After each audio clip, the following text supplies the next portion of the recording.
Labrador is home to Inuit self-governing territory of Nunatsiavut and the Innu Nations, Sheshatshiu and Natuashish. They struggle with a lack of housing, healthcare and poverty. Liberal Yvonne Jones has held the riding since 2013.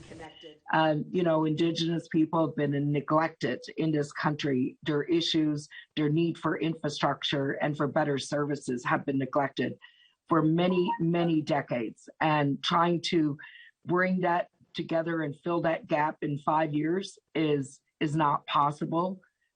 The Innu Nation hoped to fill the economic gap with compensation from the Muskrat Falls hydroelectric dam, built on Innu land.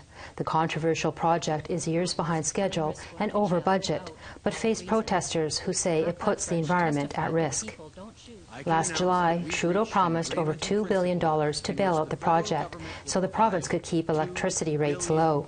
The Innu Nation say they were not consulted and their benefits agreement is at risk, and filed a lawsuit against the Liberals to stop the deal. Amy Norman is Inuk. She protested against Muskrat Falls, faced charges in court, and was banned from Parliament. But she's the NDP candidate in this election. So it's time that we really, had another option.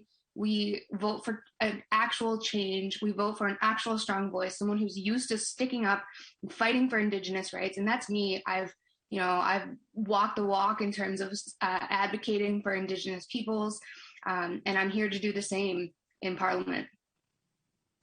Conservative candidate Shane Dumaresque owns local businesses, says he will consult with the Innu Nation. Well, we're really, really unhappy with the stance that the Prime Minister took with the new Dawn agreement. And the people of the Innu Nation are very unhappy as well. That's why they're suing the federal government and the provincial government. And we want a new deal. They want to sit at the table and renegotiate this deal so that they get their fair share.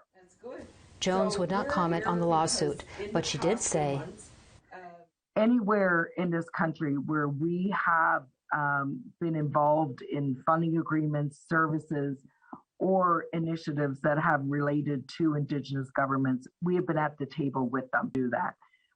Voters will decide on election night to keep the Liberal stronghold or break from tradition and elect another candidate. Angel Moore, APTN National News, Tabuktuk, also known as Halifax.